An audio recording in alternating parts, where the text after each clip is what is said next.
You are listening to the Gospel-Centered Education Podcast, brought to you by Community Christian School in Tallahassee, Florida. During this recording, the parking lot just outside our studio was being rebuilt. You may hear construction noises in the background. Hello and welcome to the Gospel-Centered Education Podcast. My name is Tom Argersinger and I'm your host today. And my co-host is Kelly Allen. Hey, Kelly. Hey, Tom. On the Gospel-Centered Education Podcast, we explore how we as Jesus followers can connect the dots between education, contemporary culture, and biblical theology. And today we are so excited to welcome Mr. Chuck Adcock, who, are you school board president? I am school board president. Okay, yeah. You're school board president of our school, CCS. We are so excited to have you here. Let me introduce you just a little bit. You are currently the president and chief executive officer of Champions First Credit Union here in Tallahassee. Right. And you have actually been with the same bank since 1994. You started as a teller. So that's very rare. We were just talking about before we started. Yeah, that's very rare to be with the same organization for so long. So you've worked yourself up in the ranks, and since 2018 you are president and chief executive officer. I didn't know that you started as a teller way back in the day. Man, what a great story. Yeah. I started in college, and it was supposed to be a 4-year college gig and get out, and 30 years later, here you are. My career. Yeah. Oh, that's so cool. That is so interesting. I was a teller at one time too, so I know how that is. But I never worked my way up to where you are. And you received your Bachelor of Science in Finance at Florida State University, College of Business in 1997, as well as many other degrees. One was from the Florida State University College of Law. That was your Juris Master's? Yes. Okay. Yeah. And so, you just have such a full bio that I'm sorry I have to shorten it a little bit. But most importantly, you've been married to your beautiful wife, Kimberly, and you have 2 children, and you enjoy boating and hunting and fishing. Yes. And you have 2 sons who are in college now, but they are both CCS alumni. Correct, yeah. Yeah. One graduated in 2021 and one 2 years later. Okay, and so your firstborn is about to graduate college. He is, and get married. Gets married in August, yeah. So he has a full summer. Yeah. Congratulations, man. That's so exciting. Yeah. It is so exciting. Thank you so much for being here. Sure. So I really want to start questioning you about what does the CCS mission mean to you? You have, your sons have graduated from CCS, yet you are still here. Right. Being a part of the mission. So what does that mean to you? What does the mission mean to you?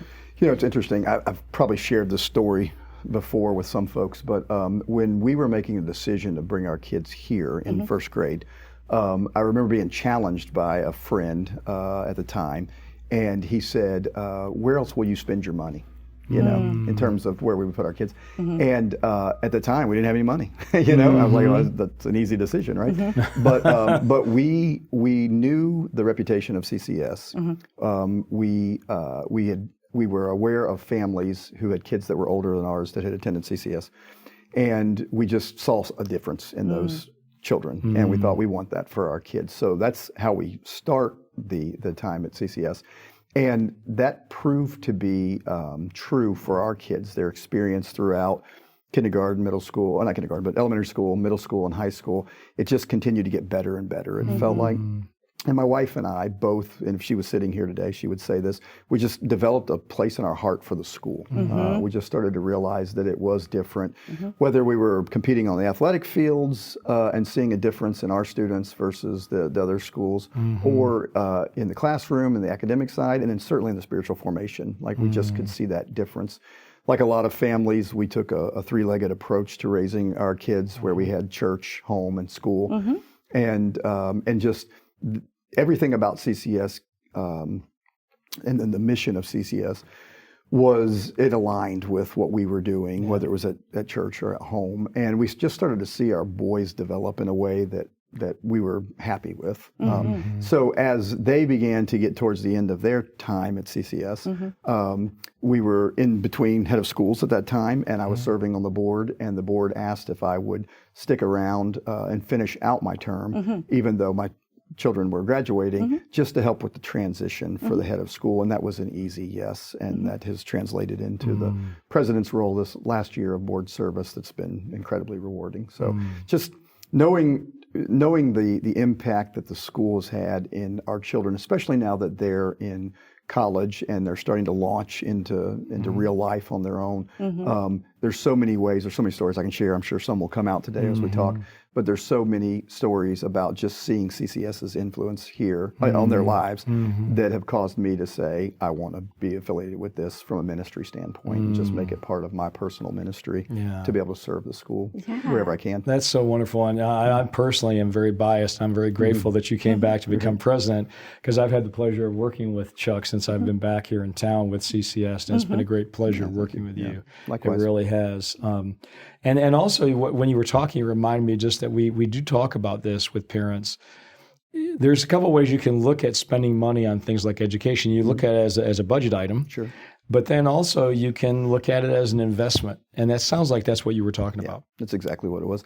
For us, I don't think we were thinking in those terms way back then. But as we began to see the fruit of what was coming out of their development, it just made it easier and easier to make sacrifices, honestly, and to make sure they could be at CCS, and graduate. And that was something that for my wife and I, as we looked about it from a purely financial perspective, we would often say, like, what do we need to do to make sure they're here, right? How do we adjust our lifestyle to make sure that the boys can be here for as long as they would choose to be at CCS, and they chose to go the whole time, and we're grateful they did. I've heard that a lot with this, as far as the students that come from CCS, that they look different than students who have graduated elsewhere. What kind of things were you seeing that were different than other students?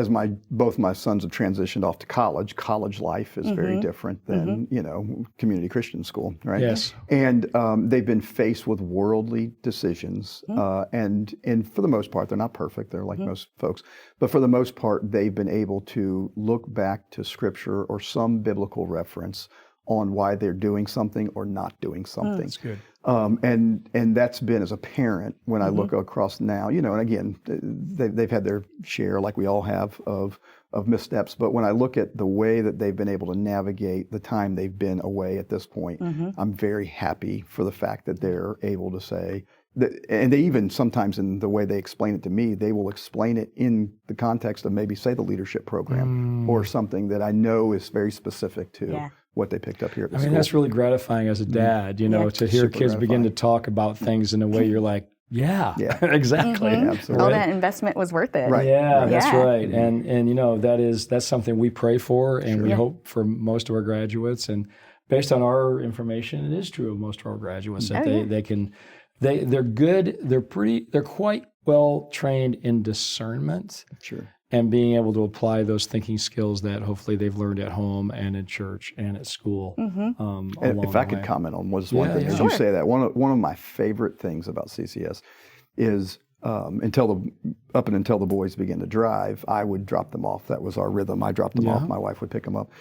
And one of my just fondest memories is dropping them off, going the back way around the secondary building, and seeing the teachers praying in the morning as we would drive by in one of the various classrooms. And that was, as you said, that we pray for that. That is just another thing that, who doesn't want that for their children? Yeah. So. I'm glad you brought that up because that is kind of one of those unseen things. It is. That doesn't really happen. It happens all the time, but people don't see it. It happens daily. And sometimes multiple times a day.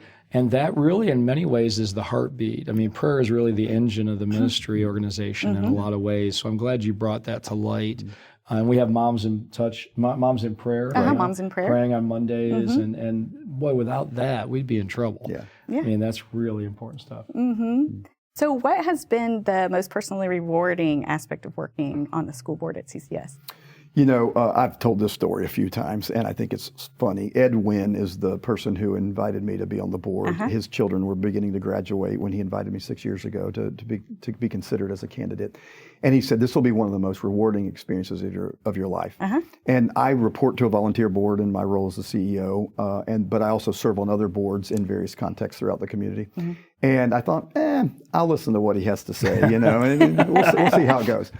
And then that was in 2019, in the summer of 2019. Well, by spring of 2020, we're in COVID. And I joke a little bit with Ed now, is that, leading through COVID, this you were in the city, and that was just a tough time in any capacity, but certainly trying to meet the needs of the school community was, and all the various perspectives of COVID, and we won't necessarily have that conversation. But the reality of it was tough. And I remember thinking, like, okay, he told me this was going to be the most rewarding time of my life. And still waiting for that. Yeah, where's that He at? got out at a good time. If you fast forward really through that process, the unity of the board in that time was like nothing I've experienced in the business context. Wow. Of other boards that I serve on that are greatly unified and do great work, I just never saw anything, I just never experienced anything like that, just the way the board came together. Yeah. And as you can imagine, there's new board members coming on and old board members rolling off during that season. And it didn't matter how the board dynamic changed. It's that unity was still there, and it was all centered on the cross. I mean, there was no doubt in my mind where it was centered. And so as time went on and as we moved through COVID and came out of COVID, it just, when I think back about Ed saying this will be one of the most rewarding service projects in your life, and he was 100% right. Wow. It was seeing the board unify and try to really focus on how do we move CCS forward in the wake of this national pandemic, and then to see God's faithfulness in it. And we won't necessarily get into the details, but just thinking about the way God has blessed the school since that time with the growth and financial blessings and whatnot has just been, you see that work. And so my time is actually coming, is expiring at the end of this academic year, and I'll roll off, and that'll probably be my end of my official service to the school. And I'm actually not looking forward to that, because a highlight of some of the different ways I serve in the community, this is the number one. It means a lot. Wow. So. That's a great testimony, Chuck. Thank you for sharing that. I mean, I think one of the most extraordinary things about CCS, or actually working at CCS, and we talk about this a lot, is there's not very many communities that are interdenominational in the Christian community where people work together profitably and yet still get along and still can somehow manage through all the ups and downs. It's not perfect, but through all the ups and downs, stay focused on why we're here and the mission. And that for me is unusual and really a tremendous blessing. It really is. So maybe we can transition a little bit to as a senior role of leadership and a senior role of leadership at CCS, we talk a lot about strengths and weaknesses and where the school is. What would you say, Chuck, from your perspective, are a couple of CCS's maybe greatest strengths or assets? Well, probably the first one we've just touched on a little bit is the fact that there is unity amongst the faculty and staff as it relates to the development of the children. I've never, I think, experienced even an inkling of a time where it wasn't completely focused on the children, And when we talk about, even at a board level, when we talk about what's, a programming change or whatever the case may be, we always are focused on the children. We pray before every board meeting that the kids seem to be the forefront of what we do. So that's just as a parent, even if I take off the board member hat as a parent, knowing that. And honestly, I did not know that as a parent. I had to get on the board to really realize how focused the school is on the students. I think that's a wonderful thing. I think most recently, in the last couple of years, another asset of the school is the idea of growth. And looking at the ministry and the outreach, we've experienced incredible growth in terms of the attendance, really post-COVID, and I think there's more to come. And we understand it creates the space constraints that it does create. But it's also, I think, just a wonderful opportunity. As a board, we had our planning session a few weeks ago, and this, Tom, we talked about roadmap items for how do we meet the demands and the needs of a bigger community, right? And that's just that many more lives that we're influencing. And I think having that focus is another just wonderful asset to the school. Aside from the fact that we have, I do believe this, and I'm maybe a little biased, I don't know, but I do think we have just an exceptional staff. The teachers that labor here are phenomenal, and I've seen their, year over year, the consistency of the way that they educate our children, love our children, pray for our children, and prepare our children. So. That's really kind, and I agree. I think that's true by and large. A lot of times we'll hear, and we've talked about this in previous podcasts, we'll hear people say, CCS has changed and all of those things. Well, there's no doubt that there are some differences. I mean, when you grow from 280 to 430, there's going to be it's going to feel different. Sure. Traffic will be a little different. There'll be a lot of things that could feel a little different. But fundamentally, the core, the foundations of who we are as individuals, as a corporate entity, I don't believe that has changed.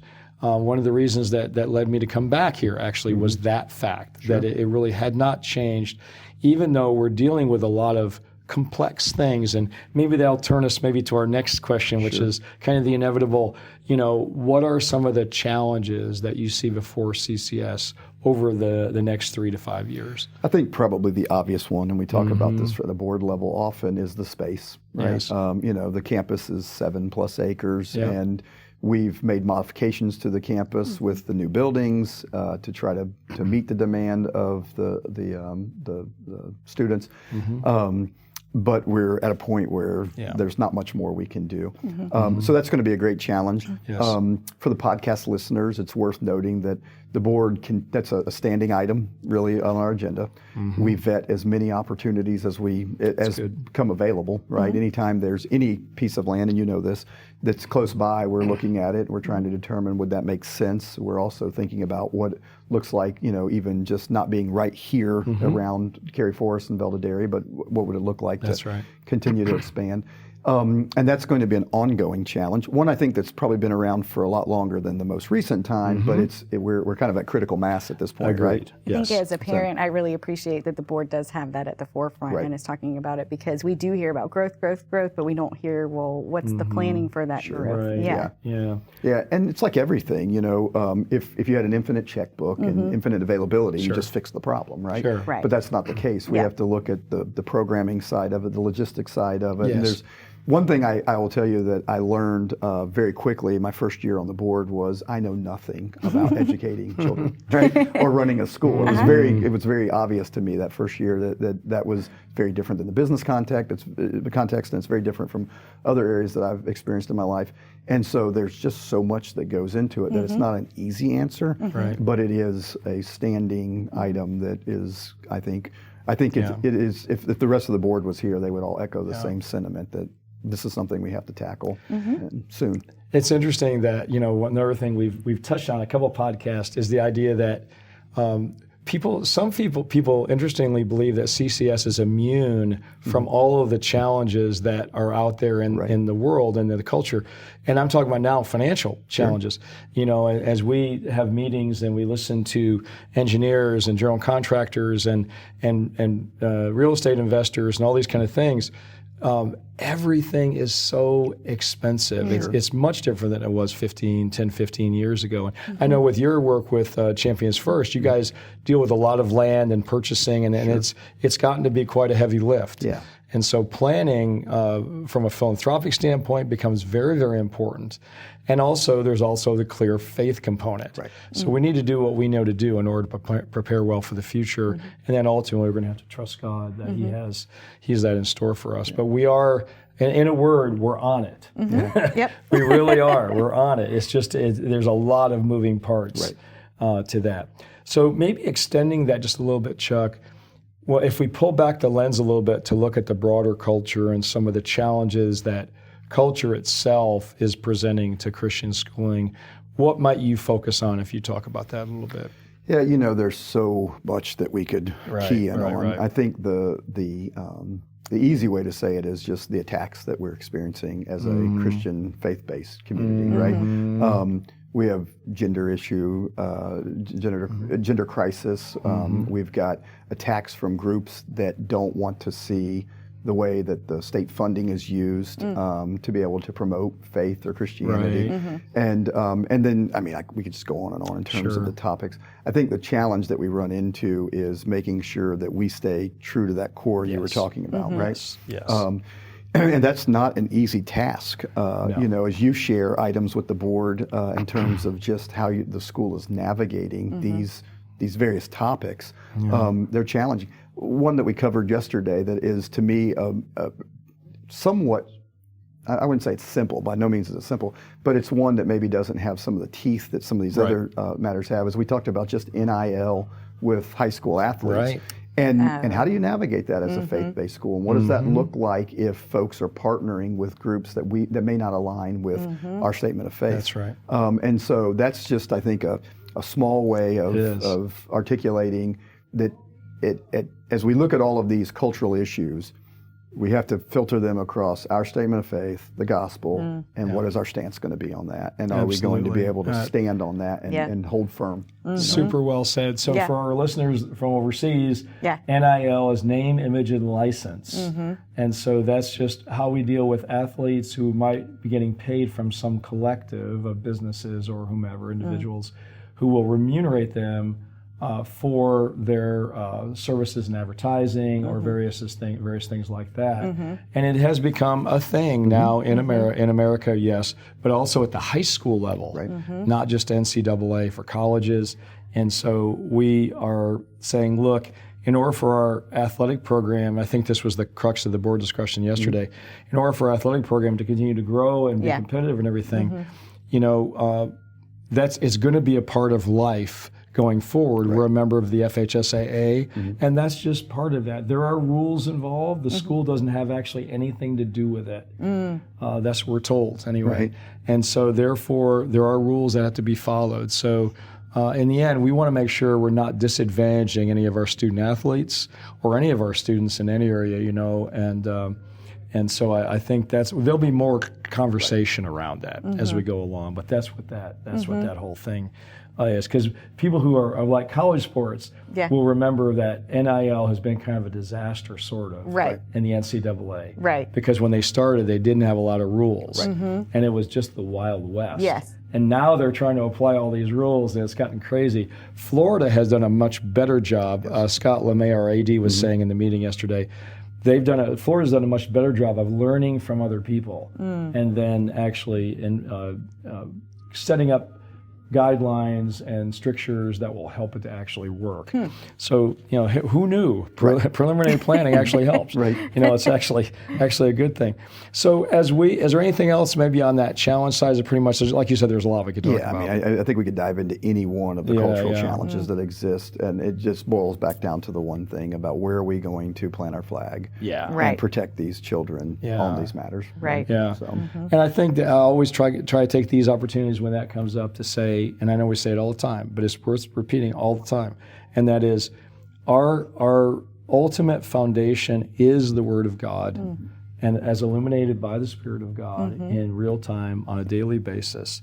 And that's where we do plant our flag. And I know that's as we're contemplating new board members and people that are interested in getting involved with the board or leadership, that's where we begin.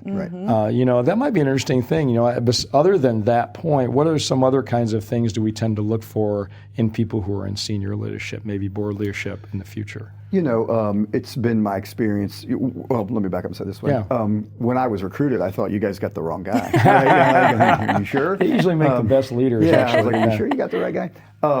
Matter of fact, I went to some of my peers and said, do you think this would make good sense for me to do? You know, just having a little bit of self-doubt of course, I wanted to make sure there's so much at stake. I wanted to make sure we got it right.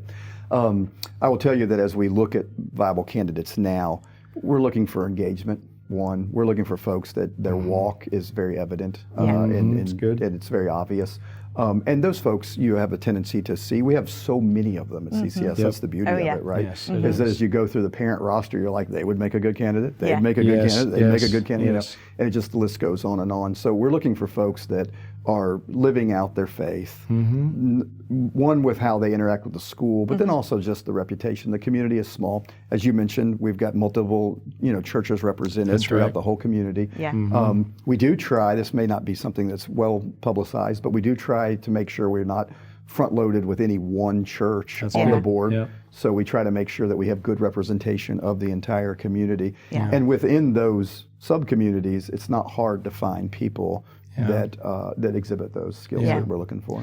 I know one of the things over the years, having done this role for so long, and one of the things I appreciate so much about our current board is that you guys are very, very good at I think one of the, on top of everything else you said, one of the key skills for great board members is they're able to take their parent hat off long enough to make a decision for the good of the community. And that is really hard because we're wired to wear that parent hat. And I know for me, that's one of the things I love to see is someone who believes in what we're doing, believes in the mission, and agrees with the vision of the school, and is able to, when they need to be able to take that off for a moment, to be able to make a greater decision for the group. It's always a challenge. But you see it done well, I think. Exactly. Time and time and again. It is very possible, and like I said, this year, these last couple of years especially, it's been true though. When I think back over my previous tenure here, and we've had a lot of great board members, a lot of great boards. And one of the things actually where that reminds me, we're going to do during the 50th anniversary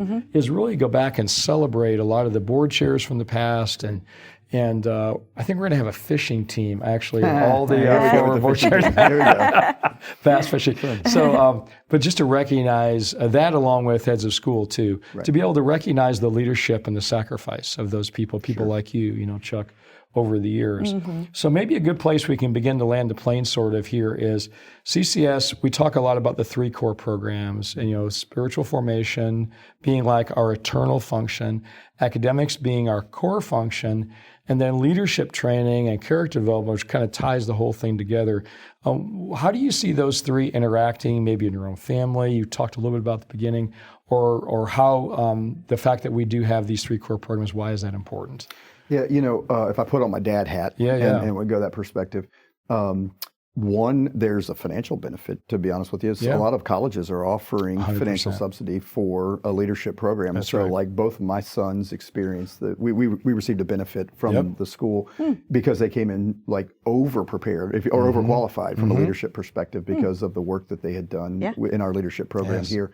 I think also too, in terms of seeing them prepare, and we've touched on this a little bit, I'll give you a great example. My youngest son probably won't appreciate me putting this out on public, but he called always editing. Well, he called me just recently, and in the last couple of months, and he has made a friend there at school through living in the same apartment complex and then having similar classes together. And the young man is an atheist. And he called me just a while back and he said, Dad, I asked him, how did your day go? And he said, I had a really interesting conversation with so-and-so. And I said, well, tell me about it. And he explained to me the young man's background. And I said, well, how did you handle that? And he said, Dad, we just had 2 hours worth of point and counterpoint. Oh, man. And he said, for everything that he had an opinion on, I had a biblical truth to counter with. Wow. And he said, and this is what was, and I've shared this with Jeff Collier, but I thought it was very appropriate. He said, I thought about you and Mr. Collier while I was having that conversation, which gets back to the 3-legged stool concept, right? Is where he's pointing out and saying, I picked up on the ability to argue a biblical worldview with someone from my time at CCS and from my time through the leadership program, right? So when we talk about those core pillars, if you will, I could give you more examples than just that one. But that's so powerful. Personally impacted, really I mean, I'm curious, as you sit there as a I think your oldest is 9th grade. As you hear those stories, about that, it must be kind of cool for you as a young parent. It really is. It just brings so much joy to my heart to know that my kids are at CCS and a gospel-centered school where, they, like the staff and the board really thinks about the children and encourages them to think. Right. Yeah. Yeah, and it's funny because whenever we talk like this, I always remember that, that there are some people whose experience may not be exactly that. Right. And they're like, well, that really wasn't my story. And, I get that. Right. I understand that. There are many reasons why that might be true, because we can't, in the end, really control the outcomes. We can't control all the outputs. We can control the inputs. Sure. And so we work really hard at CCS to bring a very balanced program that's really what we say is we're moving towards extraordinary in every way. That doesn't mean it works perfectly for every individual any more than it does any program works perfectly for every individual. And that's the thing. It's not all on the school. It's he thought about you and that's good. Yeah, and the school and what he had learned, and so it's on us too. It's on us as parents. As well, and the local church as well. Yeah, and the local church. In the best case world, like you've been saying, Chuck, we're all basically working together to raise those kids. Exactly. In some ways, even though the primary responsibility lies with us as dads and moms, but ultimately, there is that whole thing. So, and so I always bring that up just because, and people in the comments or whatever go, that really wasn't my, and I feel badly about that to an extent. I say, well, I'm sorry that was not your experience. But that doesn't mean the intention and the work wasn't there. Right. And who knows, because when you drop seeds and when you invest in kids' lives, who knows what will happen when they're 40 or 45 or 50 years old or 35. We don't know. Well, I look at it too as an employer. That's another context is, in this particular case was something that was, biblically oriented in a conversation they were having. But just as an employer, when you look at young people that come out that are prepared with a greater understanding of leadership and what it means to lead and lead well, it's night and day difference sometimes, you know. We have about 100 employees at our organization. We cycle through folks, that from time to time. And I've told my children this because I see it in my workforce, is I say, listen, if there's a problem and you stand there and you look at the problem, you're not going to be part of that solution, right? It's just being able to solve the problem. And that's as an employer, that's what you're looking for with people is the folks that can actually think and process and say, here are the set of circumstances and let me apply some guiding principle to it and then come up with a solution. And I see that in our boys, whether it's the conversation that my youngest had or whether it's just conversations that they're having that have nothing to do with the gospel. They're just able to look at a problem and address it and move forward. And to me, there's huge value in that. So if it doesn't translate to one of these feel-good stories like I share, the reality of it is translating for them, right? And it can propel them in the future. And we hear, honestly, we do hear that a lot. We hear that from a lot of employers and things because most employers today are looking for basic stuff. We want people to show up on time, do a hard day's work, resolve conflict, don't stare at a problem, be a part of the solution. Those are kind of universal across all sectors, and that is something that we really major on as we go along. And at the end of the day, we put all that together and we realize that we get this opportunity every day to speak into the lives of young people and children. And that is an incredibly valuable to us as human beings, but hopefully it's incredibly valued to society as well. And it's a huge privilege. It really is. And we get to do this largely because of people like you, Chuck, and I mean that sincerely. Your leadership on the school board has been terrific and tremendous, and I'm so grateful for that. And I'm grateful you took time out of your really busy schedule to come here and talk. Yes, thank you so much. Great privilege. Thank you so much. I appreciate you coming in. Here. I appreciate it. All right, thank you. Well, we're going to end as we always do by saying, if you forget everything else that we talked about today and all of the things that we've dealt with, always remember this one thing, that Jesus Christ is Lord. Thanks so much for tuning in. Take care. Bye-bye. Thank you for listening to the Gospel Centered Education Podcast, brought to you by Community Christian School in Tallahassee, Florida. You can find us online at myccs.org.